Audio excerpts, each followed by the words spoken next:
right, welcome everyone this afternoon. Thank you for joining us. I'm Cameron Bridgeford. I'm a senior associate with CityFi. I'm here to serve as your MC today. CityFi is an urban change management firm. We work with cities and the private sector companies across the country, really at the intersections of technology and innovation, transportation and mobility, and organizational change management. I'm actually here today to represent Transportation for America, and happy to be hosting this webinar along with May. As a reminder, Transportation for America is an advocacy organization. They are made up of local, regional, and state leaders who envision a transportation system that safely, affordably, and conveniently connects people of all means and ability to jobs, services, and opportunity through multiple modes of travel. CityFi, the firm that I'm with, has been engaged with T4A throughout this year. We've been providing strategic advisory services to their Smart Cities Collaborative. This is a year-long program for public sector transportation leaders to really share their experiences with new mobility technologies and also to develop best practices to ensure these services improve city life. This year's cohort of cities was Bellevue, Washington, who we'll hear from today, as well as Boston, Massachusetts, and Minneapolis, where they were focused on developing curbside management pilots. Today's webinar that you've joined with us today is focused on using video analytics to improve traffic safety. As many of you probably know already on this webinar, video is really becoming a more prevalent technology that cities are leveraging alongside transportation, engineering, and planning professionals to really help better inform implementation of transportation and mobility goals across the country as well as other countries around the world. Sort of a brief precursor, video analytics are really used to help evaluate and address things like traffic congestion, transportation safety and meeting Vision Zero goals, better understanding the behavior of road users, and also better understanding where road incidents occur. And this is really all in service of informing better planning, designing, and operations on our roadways and right-of-way. And so we're excited to hear from some speakers today who are working in the sort of video analytics field to provide more safe, accessible, and well-designed roadways for all users. And so a brief overview of the agenda. We'll hear two presentations today and also do a Q&A. We're going to start with Franz Loewenherz. He's from the City of Bellevue, and he's really going to share with you all how that city is leveraging traffic conflict analytics powered by artificial intelligence, video intelligence, and cloud computing to make systematic improvements to transportation safety. And we'll also be hearing from folks from the City of Edmonton, Karim El-Basyouny and Shewkar Ibrahim. And they will be talking with Craig Lyon from the Advanced Mobility Analytics Group and be sharing about how the City of Edmonton evaluated the usage and benefit of Edmonton's expanded bicycling and walking facilities, which were really created in response to COVID-19 in order to ensure redesign efforts are optimally located. Just a reminder to those of you on the webinar, we will have a Q&A portion the last 20 minutes of today. And so please make sure to add your questions into the question chat box. And with that, I'm going to introduce Franz. Franz works for the City of Bellevue, as I mentioned, where he is their principal transportation planner. In this role, he leads Bellevue's Vision Zero and pedestrian and bicycle implementation initiatives, transit partnerships, which include arterial HOV and alternative service delivery projects, and technology department partnerships with both the public and private sectors. Franz has received his master's degree in urban planning from the University of Washington and has had over 25 years of transportation experience. And so with that, Franz, I will turn the controls over to you. Thank you so much, Cameron. Hopefully everyone can see the screen. And thank you to May and the T4A team for the opportunity to share the work that we're doing at the City of Bellevue in using video analytics to improve transportation safety.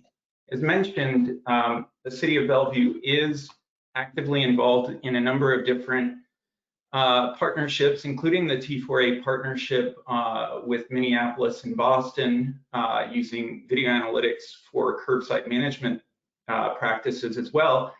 And all of this really stems from our smart mobility plan, which aims to advance all of our practices and programs along this smart mobility continuum, from being ad hoc and reactive to more optimized and proactive in how we approach different issues of concern for our community. And so there's a lot that could be said about that, but today our focus is on safety, and Bellevue has adopted Vision Zero as our goal. By 2030, 0 fatalities and serious injuries. This decade of action involves a safe system approach reflected in this illustration, where data and partnerships on the perimeter really are foundational to supporting all of the various practices we have underway. And you know, when we talk about data and partnerships, part of it, what I'm going to be sharing with you today, are some of these opportunities that have presented ourselves to work with thought leaders in advancing a proactive solution. So this approach that we're about to talk about really is a counterpoint to the traditional approach we have typically used in our industry, which is to rely on police-reported data sets where they're entered into the system, and unfortunately, they represent a lagging indicator. It often takes 5+ years for a community the size of Bellevue, about 150,000 residents, for a pattern to emerge, for us to understand where to intervene with a safety countermeasure. So we believe there's a better way of doing things, and we all, as practitioners, receive feedback from the community, like this one presented via Twitter, where residents communicate to us they've observed close calls at a given location, and they're flagging this as an area of concern because, you know, lo and behold, no surprise, a crash occurs there. And while these communications are informative, they're not actionable because we don't understand what's going on in these locations in detail. So what we wanted to do was leverage existing investments in the city. We have been steadily adding 360 high definition cameras to all of our signalized intersections. We're well on our way towards 100% coverage, and we've also upgraded our communication system to 10 GB network speed. So the thought is, how do we use this viewing angle that we have in place and work with technology partners to leverage that video feed using cloud computing, AI, and video analytics to look at those pixel patterns and object classify those pixels as people walking, bicycling, and driving, and then observe their interactions. So we've been working in this space for quite a while now. At the end of 2015, we set in motion a partnership with Microsoft. It spanned 2 years. And we developed this dashboard reflected here on the left for traffic analytic purposes to count the various road users. And we applied that platform to a before and after assessment to a demonstration bikeway project we implemented through the center of our downtown.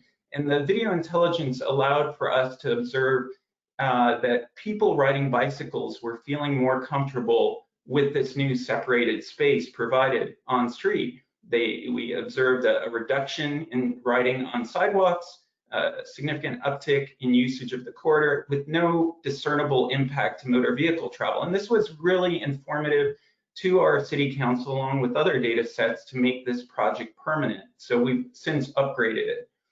So at the conclusion of that partnership, it was our intent to move to the next step of applying this video intelligence concept to a safety realm. And we created a partnership thanks to funding from Together for Safer Roads, David Bronstein and Noah Budnick, and working with Briss Synergies that was later acquired by Transoft Solutions, Charles Chung, Teresina Hignett, and Lana Samara, And then also we wanted to have researchers party to this effort, so we worked with Dr. Yinhei Wang of UW-Pac-Trans, and on our team, Darcy Akers, Daniel Lai were part of this team. So we had a fantastic team with whom we built out what is, to our understanding, the first network-wide traffic safety assessment. So the outcome of it in our traffic management center is this dashboard from TransSoft Solutions, and this gives us a macro scale insight on what's happening at these various intersections.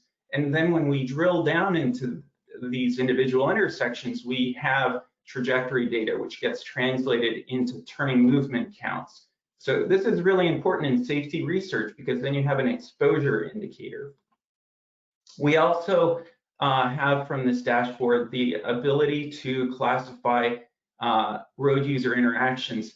And there's a lot of ways to classify it. We used an approach called post-encroachment time, PET, and you can see less than 2 seconds represents a critical conflict. So those yellowish colored are where you have a frequent critical conflict event. And then we also are able to derive speed insights from those various road users as well. What's really helpful to us is that it's not just in tables and charts and heat maps, but we're also able to bring back the video events of those road user interactions so we can really understand what took place at that moment in time. So I have a couple screen grabs, some screen captures of some of these events. Here you see a left turning movement circled in yellow and a white vehicle going through, traveling at 45 miles per hour. That the white vehicle then drops their speed to 36 miles per hour to narrowly avoid a collision with that left turning vehicle. We have this pedestrian in the crosswalk coming very close to being hit by a driver. We have the cyclist adjusting their trajectory to avoid being hit by this motor vehicle. And then we also have speeding events. So here's a vehicle on its through movement in the dilemma zone. They're traveling at 63 miles per hour in a 35 mile per hour zone. The light is yellow. They're accelerating to 68 miles per hour to get through that intersection. So all of these kinds of events are flagged for us. So one thing I'd encourage anyone who's interested in delving deeper into what we did in this network-wide assessment is going to our City of Bellevue Vision Zero Partnerships webpage, where you'll find these 3 technical reports that drill down in depth. But in the interest of time, I'll just touch on a couple aspects of it. So in report 1, our conflicts report, we have a great deal of data from this network-wide assessment. We looked at 40 intersections, 4,500 hours of footage was recorded over a 1-week period. In total, we captured 8.25 million road users observed. And what you see in these maps are at the left, the volume of motorists, center the pedestrians, and on the far right, people riding bicycles. Not surprisingly, the vast number, 97.3% of all road users were motorists. The color, the darkest maroon color signifies where the greatest concentration of that particular road user is. We also have that conflict data in that first report.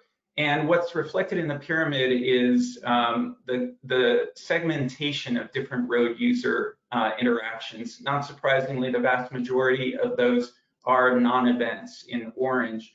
But when you look at the very top of that pyramid, those critical conflicts, you'll recall I mentioned a PET, post-encroachment time of less than 2 seconds. 1.4% of all road user events observed during this 1-week period, 20,000 critical conflicts. And on the left is an indication of where those critical conflicts most frequently are observed in the city. And in the second report, we delve into speeding. During this week period, we observed 870,000 speeding events, 11% of all drivers, and 50+% of all of those speeding events were of events with the driver traveling in excess of 11.4 miles per hour above the speed limit. The third report is where the researchers on the team really delved deep into a statistical analysis comparing the conflict results with Bellevue's historic crash data. And what we observed was a close correlation between those two data sets. And why that's significant for us is it gives us a confidence in knowing that PET, these conflict events are early indicators that we can rely on to intervene. So now I'm going to delve into a case study that we looked at, because while it's interesting to do these kind of report planning exercises, it's really important to us to know as a practitioner, are we able to leverage this to inform whether we're getting the desired outcome. So here's a case study. This is heading into one of our neighborhoods, the Wilburton neighborhood. The traffic analytics platform generated traditional turning movement counts for that location. We knew this intersection, 124th Avenue Northeast and Northeast 8th Street, was an area of concern from feedback we had received. The email, the quote on the right is from a resident emailing us a concern, and you can see an instance of a crash at this particular location. And what the email indicates is this incidence of people having difficulty gauging when it is safe on those left turning movements, both in the northbound and southbound, to avoid a collision with the through movement. So here is this person flagging this area of concern. When we delved into the conflict data, so all of these black dots represent road user interactions at that particular intersection. The red box in the upper left quadrant is instances of speeding events where the post-encroachment time was less 1.5 seconds or less. So these are particularly challenging safety concerns. When we drill down into those road user interactions that are in that quadrant, we had confirmation that that northbound and southbound left with the opposing through was the problem. And here's an example. So here's in the white vehicle, the vehicle is commencing their left turn. The through movement is signified by the blue line. That vehicle is traveling at 28 miles per hour. They're slowing themselves down to 22 miles per hour to ensure there's gap. So those kinds of events represent conflicts of concern. To address this issue, we ended up adjusting our signal phasing at this location. We added a new signal head. We went from a permissive phasing for those left turn movements to a protected permissive phasing. And then we ended up doing an after assessment. What we deduced was that $10,000 investment of a new signal head yielded a 60+% reduction in conflicts at that location. So really a positive return on investment. You can see the photo here with the new signal head. And in short order, we received a commendation email from a different resident in that community, clearly someone who has been monitoring our Vision Zero progress, commending us for our work. So that's really gratifying.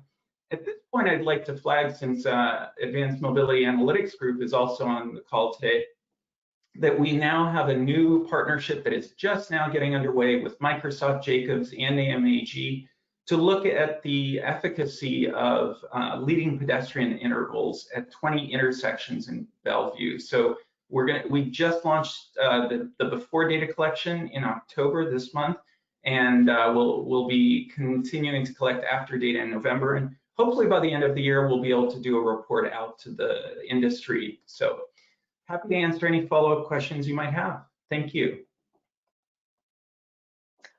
Awesome. Thank you so much, Franz. That was great. And as a reminder to anyone on the webinar, if you do have questions for Franz, please put them into the chat box. We've already seen a couple come in, and we'll make sure that those are part of the Q&A. Right now, I think we're going to move on to the City of Edmonton, and I'd like to introduce the team there. Dr. Karim El-Basyouny is an associate professor and inaugural City of Edmonton's research chair in urban traffic safety at the University of Alberta. In this role, he works alongside members of both the city and other transportation agencies to ensure sound scientific practices are maintained in the consideration of Alberta's and Canada's roadway infrastructure. He joined the University of Alberta in July of 2011 after completing his PhD in transportation engineering from the University of British Columbia. Shewkar Ibrahim is the acting road safety technical specialist with the City of Edmonton's traffic safety section. She is currently preparing for her PhD defense from the University of British Columbia in the area of transportation engineering with a focus on transportation safety. Her work and research are focused on Vision Zero and moving toward adopting a proactive approach to improve safety in the areas of traffic safety, planning, geometric design, as well as speed management. And last but not least, Craig Lyon. He is the General Manager for North America for Advanced Mobility Analytics Group. Craig has 23 years of experience as a road safety engineer and has made significant contributions to the state-of-the-art knowledge in road safety found in the American Association of State Highway and Transportation Officials Highway Safety Manual. This includes the development of statistical models for predicting crashes, road safety management analysis methods, and the development of crash modification factors. Craig is actively involved in the development of new statistical models for analyzing both crash data and surrogate measures of safety. And so, team from Edmonton, please take it away. Thank you. Good afternoon, everyone. We're sort of at this weird time where it could be afternoon and good morning, depending on where you are in the country. So if good afternoon or good morning. Today, we'll talk a little bit briefly around one of those projects that we did with the City of Edmonton. And it's very much associated to something that you'll all be quite familiar with, which is the COVID-19 pandemic. And at the city, we were faced with this challenge early on not having too many vehicles on the road and an increased demand for additional space so that people can share that space in a way that would be safe from a health standpoint. And so the big question that we were trying to answer with this research was, can the use of shared space contribute positively towards an improvement in compliance with respect to physical distancing? And so the presentation here will cover two sort of objectives that we've had. And the first one dealt with, can we use image processing as a tool that can help us determine non-compliance to physical distancing, which is the 2 meters here in Canada, in public spaces. And the second goal we were trying to achieve here was to use this technology to investigate the change in compliance to physical distancing after the conversion to a shared space. And so what we end up having was we set up cameras in 2 locations here in Edmonton, 2 locations that were selected primarily because they were close to centers where people were most likely to walk or cycle. And we had developed a tool that would basically evaluate or extract trajectories from these images, very much similar to what Franz has presented early on in the presentation today. And so what you see here is through the power of image processing, you can take an image. This is an image, this is a video capture that is happening for one of the locations. What we're able to do is convert that image into basically trajectories. And so if I move in a little bit into that video here, you can see that there's a background subtraction happening, and we're able to first detect moving objects, classify them into vehicles or pedestrians, and also extract the trajectories. And so once we have all these trajectories for one location, because we know where the camera is located and how far each point is on the frame with respect to the camera, we're able to actually calculate the speeds and information about these individuals. And so we had 2 locations here in the city of Edmonton. And so if you guys are not familiar with Edmonton is in the province of Alberta, and that's sort of north of the state of Montana. We're sort of the second province from the west coast, and so we have British Columbia and then sort of Alberta. And so we had two locations close to downtown, and those two images here show you the camera sort of angling and what basically the area that was being investigated. And both were close to major crossings, and we had done some reconfiguration of that space with the goal of understanding, first of all, that people use that space effectively, and then the second goal was trying to explore the basic impact of that additional space on physical distancing. So for the first location, Victoria Promenade, the west, as you can see here, is a before and after picture. The westbound bike lane on Victoria Promenade was expanded and converted into a shared space for both cyclists and pedestrians. And you can see that for now, that shared space was simply the allocation of cones along the side of the road. And so here is an image showing you a heat map of the road users, and you can see here that there was about 4,500 road users in sort of the pre-phase before we put into that shared space. And now, when we had put in the shared space, you can see the increased usage on that lane here. And because of that, we were in a position to identify all the instances where there was incompliance. As you can see from those videos playing, that any incidents where users were coming into time and space where they were violating the 2-meter physical distance requirement, we were able to flag that. And we were able to do that pre and post. And after correcting potentially for the different times and the different volumes and the additional space that we provided, we noted that in Victoria Promenade, there was about 24.5% reduction due to the reimagining of that space. Now, with the other location, Saskatchewan Drive, this is sort of how it looked pre and post. And basically what we did here was we took one lane on the eastbound strip of Saskatchewan Drive, and we closed this to vehicles and converted it into a shared use path. And here is an example of before and after heat maps capturing the movement of different road users. Notice that nobody was using that extra lane space. And sort of post that, you can see that there was a larger distribution of movement on that shared space, as well as the crosswalk.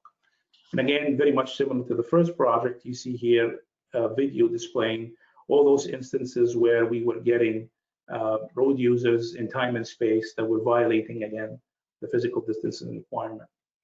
And for this particular location, we found that there was a much larger reduction, about 52% reduction in physical distance requirements. And if you were paying attention, I should have probably noted that early on, there is a reason why we're seeing double the improvement in compliance here. And the reason mainly is that with the Victoria Promenade, there was a little bit of a landscaping on the side where you had chairs and like a concrete chairs and barriers that would actually was still limiting, because had you chosen a certain path to walk on, you really had no choice to maneuver if somebody was coming from the opposite direction, which really wasn't the case here on Saskatchewan Drive. Some of the things we noted anecdotally, that there was a bit of an issue with cyclists and sports enthusiasts. They seem to be less likely to comply. Another thing we noticed also was the jaywalking was a bit of an issue sort of after the introduction of the lanes. And you can see here that people were actually deciding to cross over at a certain point before they got to the crosswalk. Now, I think that was an issue primarily because the volume of traffic on those roads very early on, as you notice here, the day we're talking very early on in the COVID-19, the volume of traffic was very, very, very low. And from a safety standpoint, we did notice two major issues. The first one was there was an increased compliance to vehicle speed limits, and there was actually fewer conflicts between vehicles and pedestrians as a result of the lane change. And so that led to the future expansion. Now we've seen additional shared spaces being applied in Edmonton. And in addition to that, there was a larger degree of separation being put into place here, as you can see from the different examples with delineators with reflectors. And those were the two major takeaways from this project, was the changing the alignment and improving expanding the program to include much larger locations.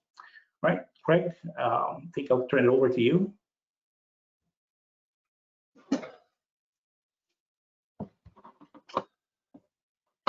Okay, you're handing me, okay,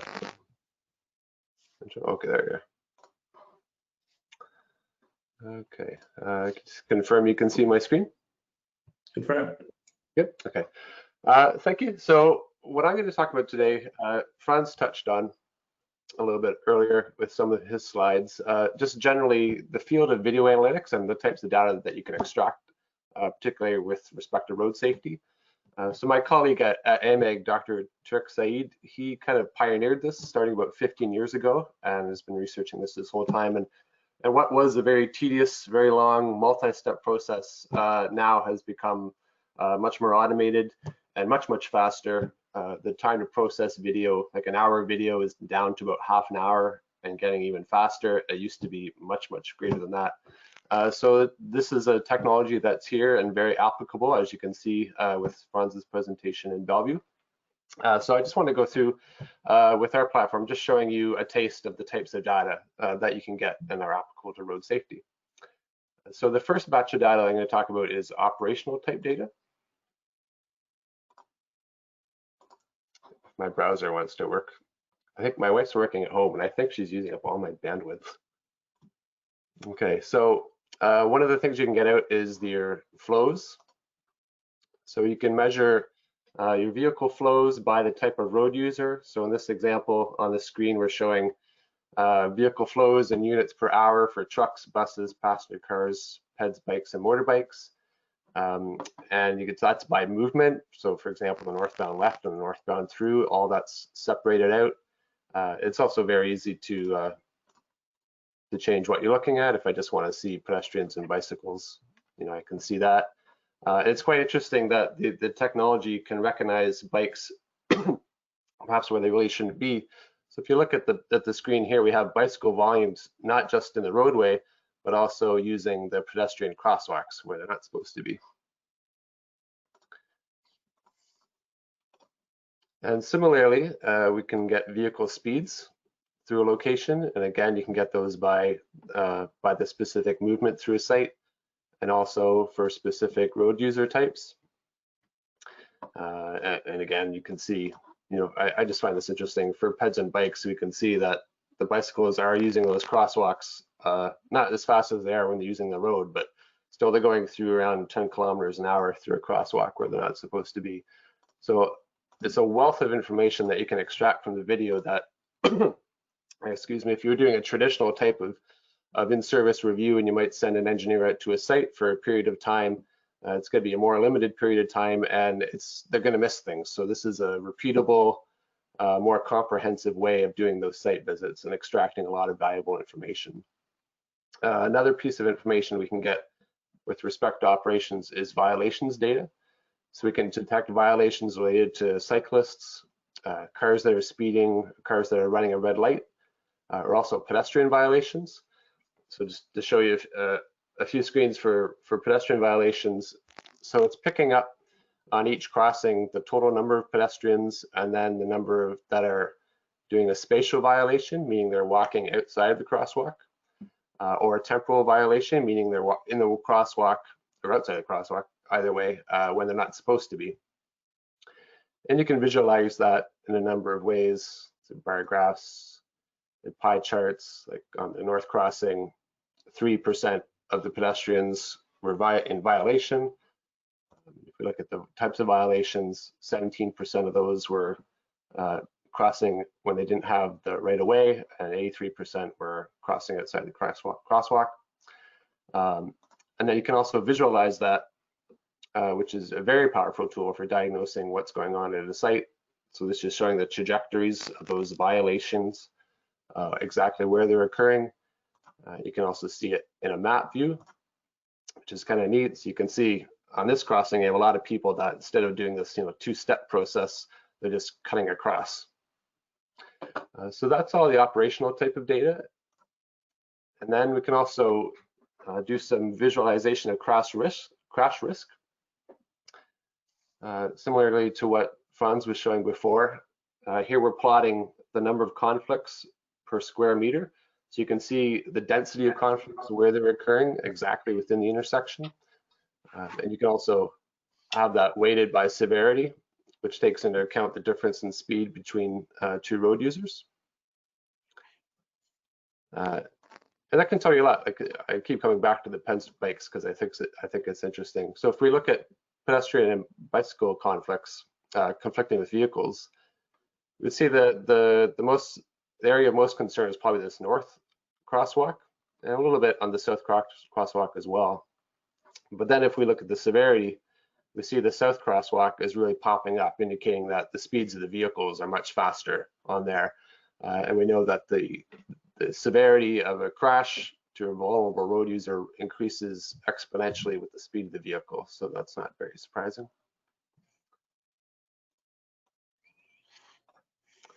A few more things. You can see trajectories.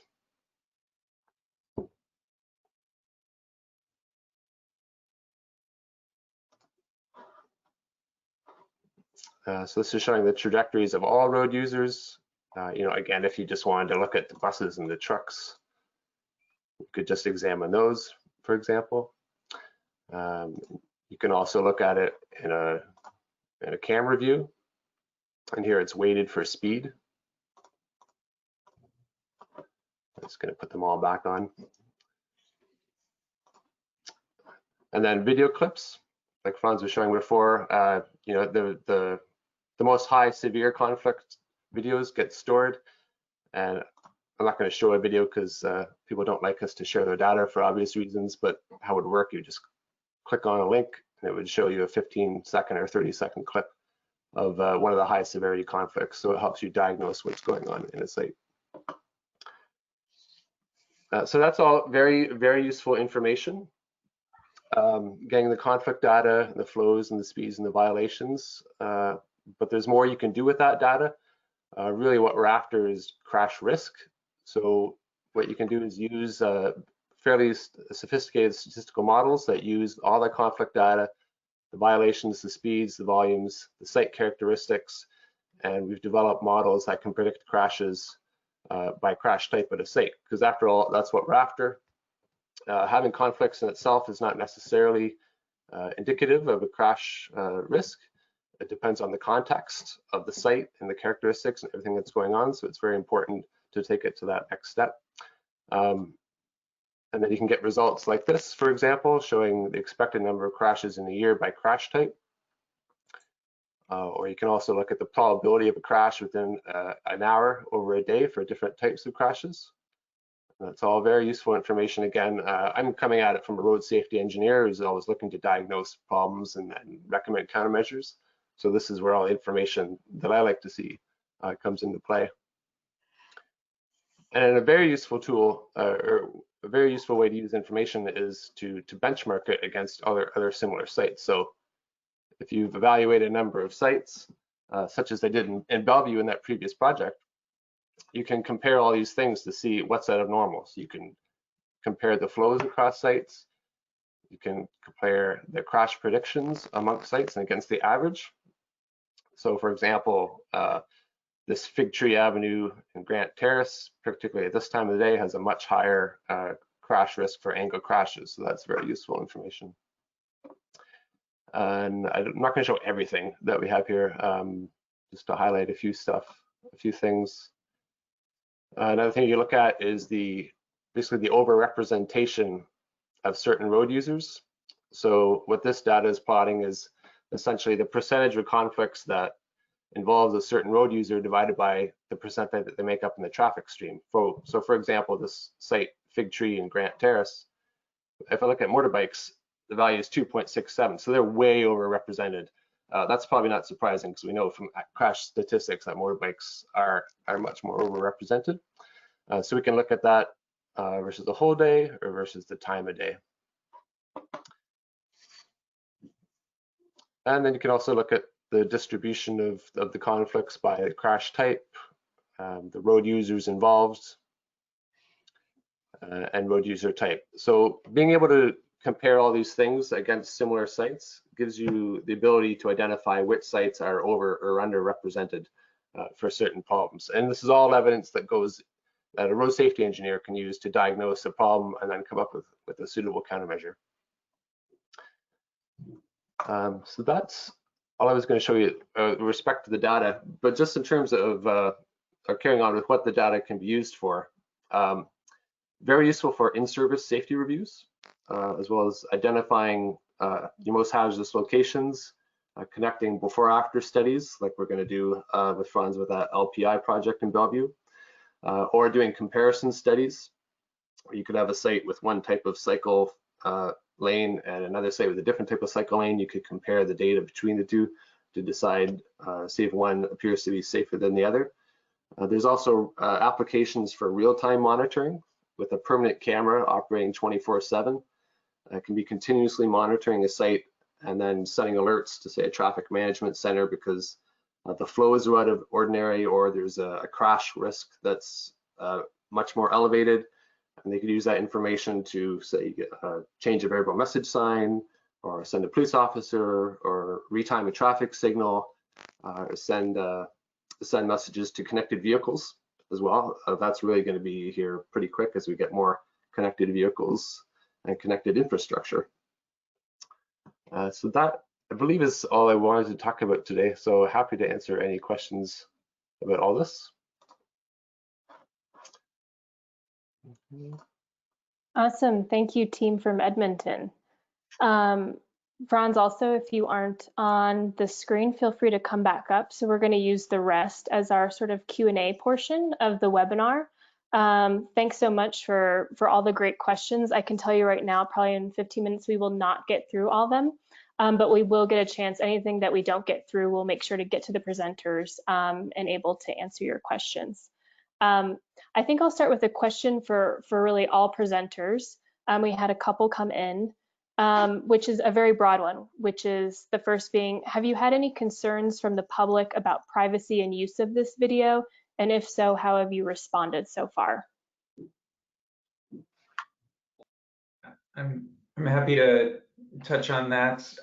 With respect to each of the partnerships that I spoke to, we have a very extensive agreement in place on privacy and retention of data, and it conforms to our privacy policies at the city. And so, you know, that figures prominently in our considerations. As far as the video footage itself, there's nothing personally identifiable in relation to the views that we have. So we're not using facial recognition software, but anyway, it's very well documented, and our attorneys have reviewed it, and the various partners have reviewed it to conform to our privacy policy. Wonderful. Anything from the Edmonton team on this one? Yeah, so similarly for us as well, we're the way the camera is installed, it's really hard to be able to pick up any sort of identifying information, and we don't really use, as Franz mentioned, neither facial recognition nor license plate detection. So it's mainly, and it's stored in-house. We just only publish the really short sort of video clips that identify that there's any crashes or conflicts or any violations that we wanted to highlight. Wonderful. And Franz, I'm gonna toss a question over to you. This is one of the first ones that came in. A viewer was wondering what percentage of Bellevue's intersections are monitored, and how do you determine which ones to monitor? So at this time, we have about 140 of our signalized intersections with 360 HD cameras. By the end of 2021, all 200 intersections will have those cameras in place. When we were designing the study with TransSoft Solutions, we wanted a variety of different land use patterns. We also we had 39 of our 40 cameras on our high injury network, 9 not, and we wanted to see if there was variability in terms of conflicts based on land use and other considerations, contributing factors. So that's how that study design occurred. As it relates to the LPI study that we're doing now with AMAG, the focus was on those areas of the city where we have more pedestrians, and as well as where we have observed higher incidence of pedestrian serious injuries and crashes. So that's what went into the design of that study that's underway at this time. Wonderful. And over to the Edmonton team, excuse me. So someone is coming in asking about knowing where spatial violations were happening or being seen, what types of movements lead to conflicts, and were any changes implemented to the adaptive roadways to make it easier for people to maintain adequate space?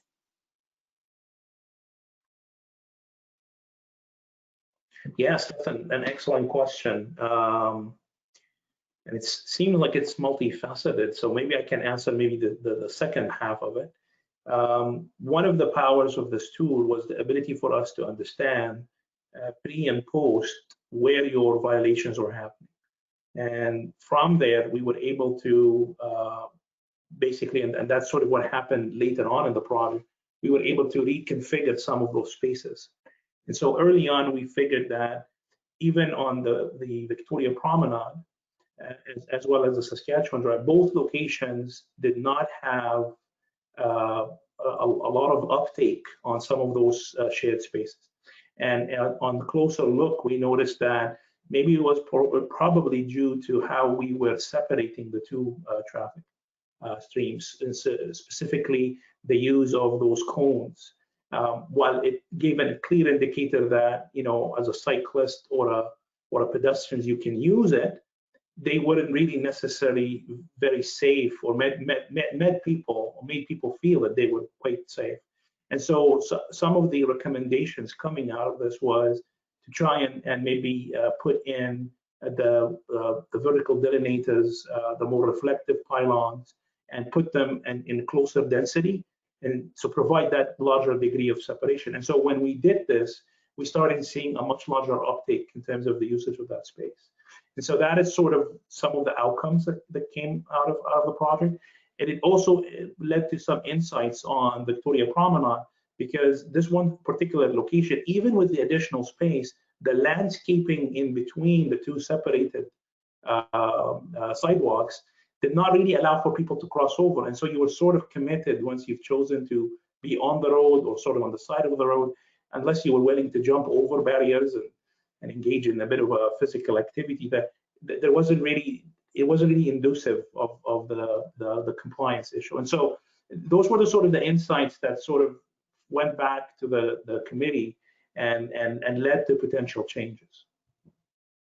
Yeah, and if I can add to that, basically building off of what Karim had said, is that it helped us identify what were some of the measures for success that would allow certain locations to benefit more because of the way that it's currently designed. And so as a result of that, we've had a number of different ways that we continued or expanded upon the project. So we still had the shared streets, but then we also had a different program where we were looking at the local roads and kind of closing them off to local traffic, and then also expanding it on some of the arterial roadways, major arterial roadways throughout the city. And the City of Edmonton's website has a lot of details on that as well, but if there's any further questions, we're happy to field them.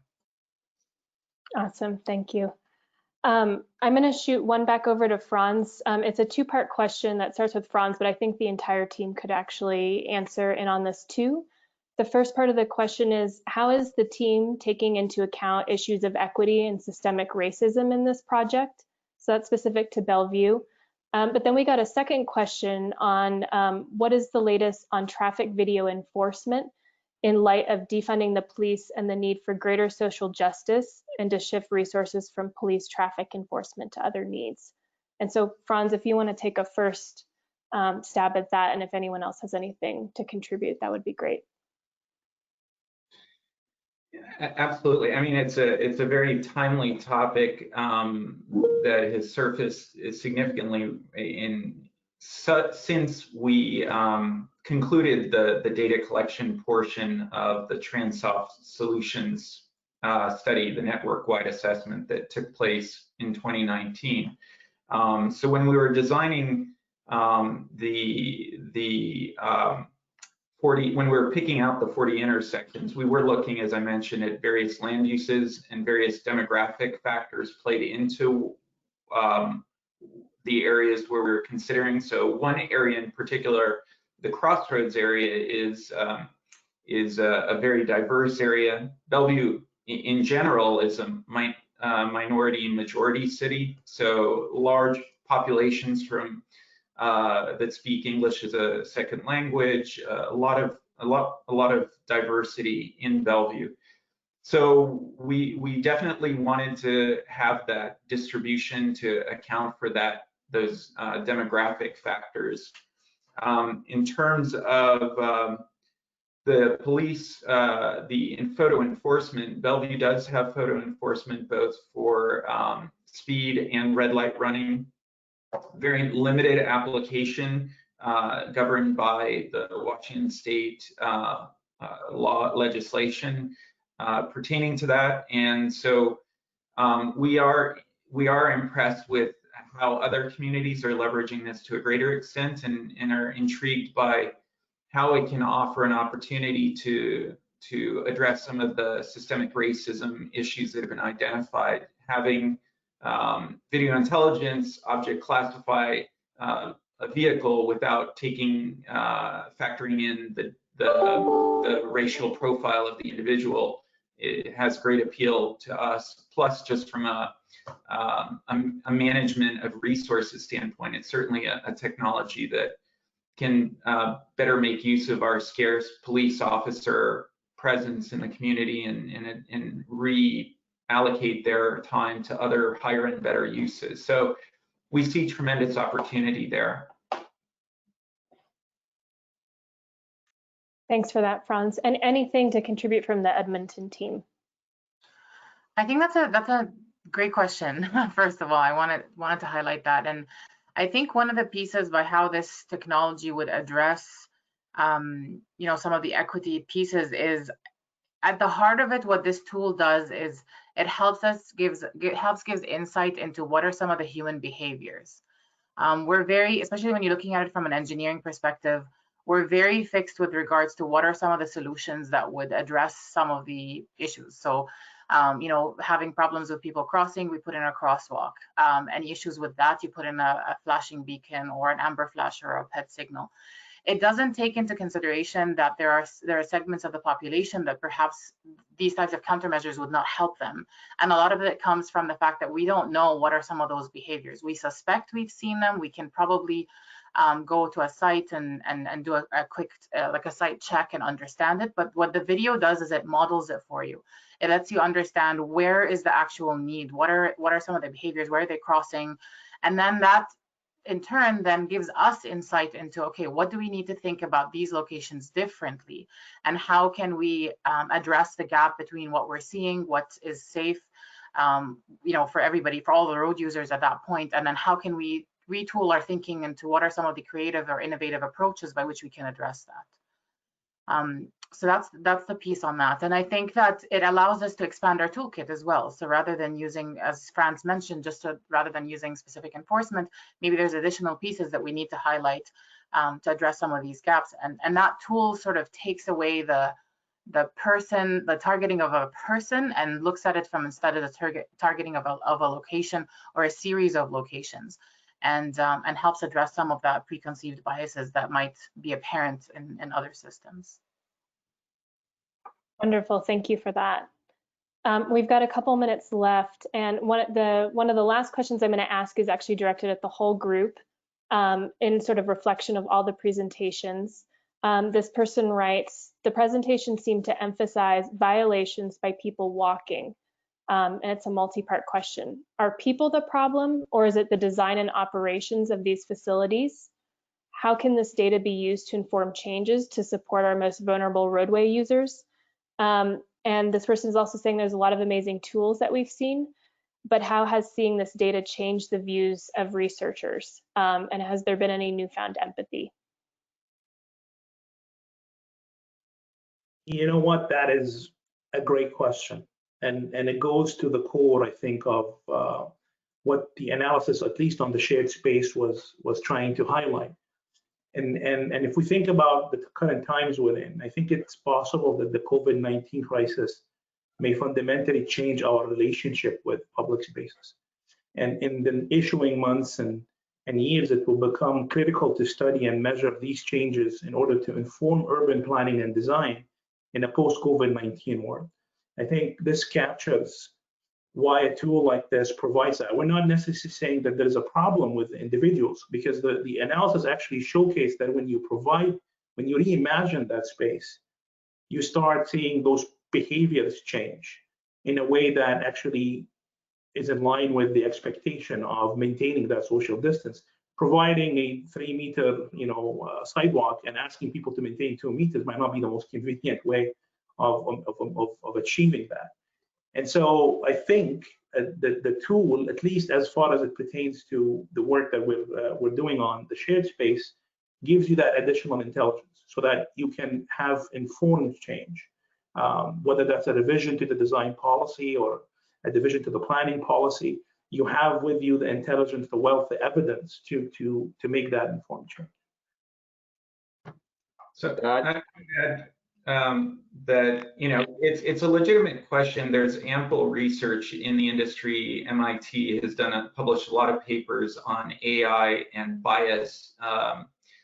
Even though we say it's kind of agnostic and the AI is not attributing blame per se, it's a legitimate question to observe that these training data sets that inform the AI are based on what we feed the system. So it is a potential. That said, I would say in Bellevue's work, we're very cognizant of that victim blaming bias, and we don't ascribe to the language that's commonly used in terms of in the context in which that question is made. So we're very conscious about that implicit bias as we look at data, but it is something you have to have top of mind as you engage with data and how you interpret it.